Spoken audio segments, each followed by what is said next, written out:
this year Burning Man ticket sales is in a very interesting situation. Everything changed with Burning Man tickets in 2011 when they sold out, and it changed the vibe to one of scarcity. It used to be that you could buy a ticket up until the event. You could buy it at the box office on the way in, and then once they had scarcity, there was a whole bunch of issues that came up. Because then what happened was, if they just did it on a lottery, there was a possibility that theme camps or mutant vehicles or projects, art projects, wouldn't get enough tickets. And so then there was all these groups that were like, we don't have enough tickets to bring our project. So they shifted things, and they have the direct ticket sale, or whatever they call it, year by year, but the tickets set aside for theme camps and groups. So then what happened was, as the scarcity became pretty intense, especially the years of 2011 till 2020, up until COVID, leading up to COVID, like the tickets to get in Burning Man were so desirable. Billionaires and anybody who could get a ticket, but it was the kind of thing that, because they're not scalped, it was like, who can get the tickets? And it was a big deal to be lucky enough to get a golden ticket. And so it started to shift, and so that the safest way, when people say, how can I get a ticket? Well, the safest way is to get involved with a project. Get involved with an art project or a theme camp, someplace, because those groups are going to have tickets allocated to them. And so if you become indispensable on one of those projects or a theme camp, that's the best way. And so what happened was, more and more groups that never considered themselves to be official theme camps, they would just go and be unofficially theme camps. Like, oh crap, we have to create a theme camp. We have to file our paperwork and register so that we can get tickets allocated to us. And so the number of people that associated with theme camps grew like crazy. And if you look at the map, the space that used to be open camping reduced, because there were so many more people in theme camps, because that was the way to ensure that you could get a ticket.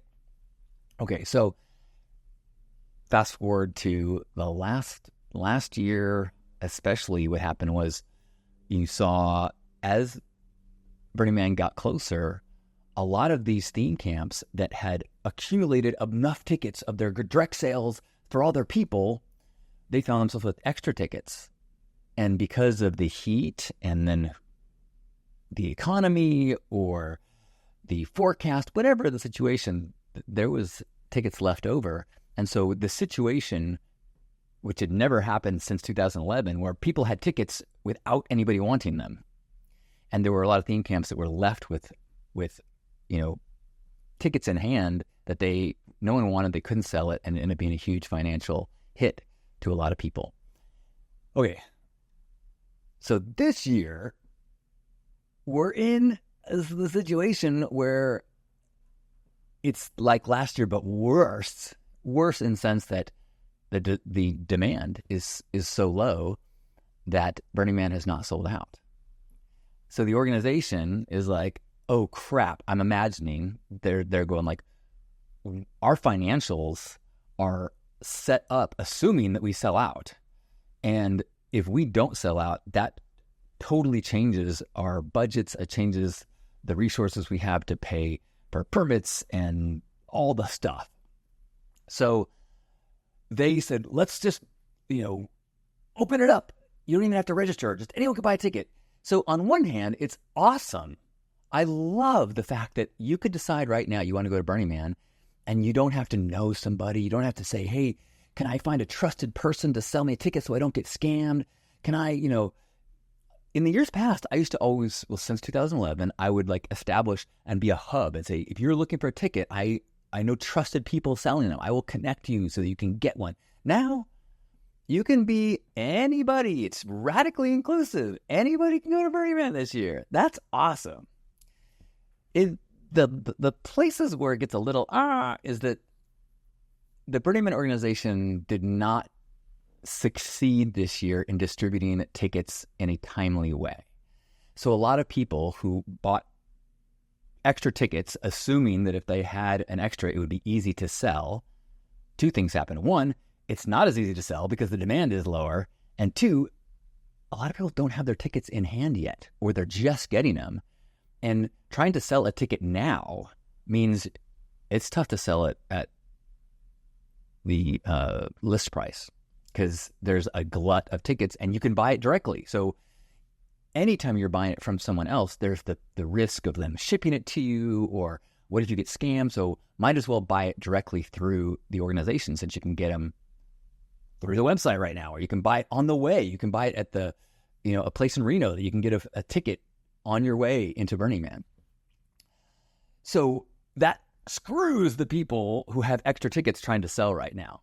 So there's a lot of frustration I've seen online around that.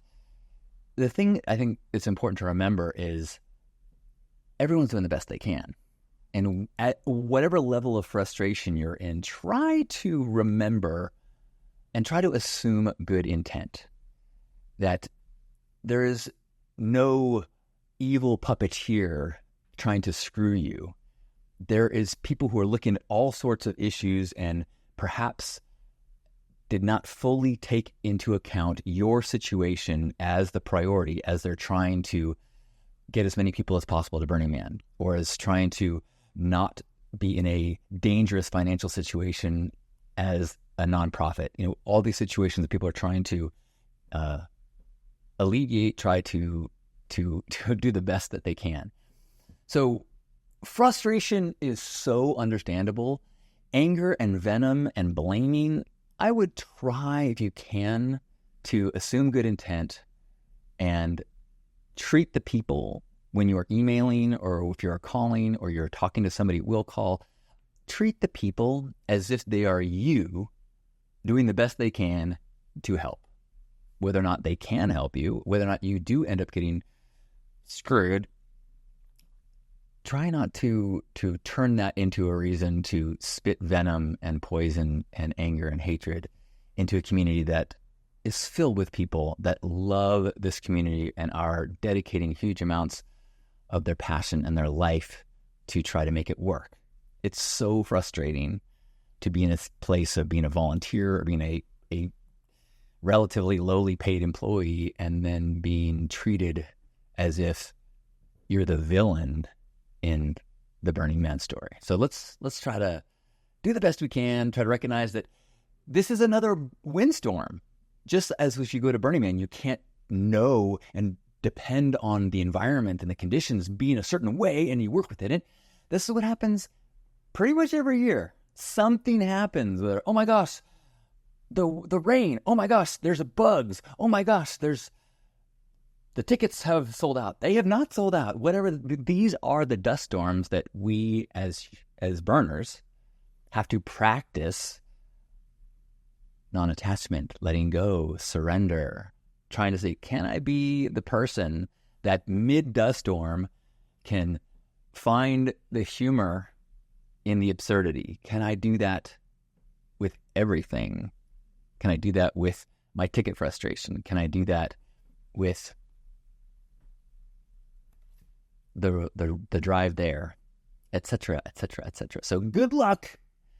I am so appreciative of everybody who is putting in their passion, whether that be someone who is trying to get people their tickets in a timely manner, whether that's people that are building things, dealing with all the stresses of not having their tickets in the mail yet, whether that is people who are educating their newbies in their camp, to which I should say, hey, make sure you can pass on the links to Burner Prep Instagram and playaprinciples.com, which are my resource sites for acculturation. And if you are someone who is in a position where you have got to go to the playa soon and you don't have your tickets yet, I am told that if you print out your confirmation and go to will call, they will be able to see that the tickets were not received. They will be able to see that the tickets are not used, and they will make sure that they fix your problem because they know that it is a legitimate situation that people are having to deal with. So let's surrender, trust, assume good intent, and welcome each other home.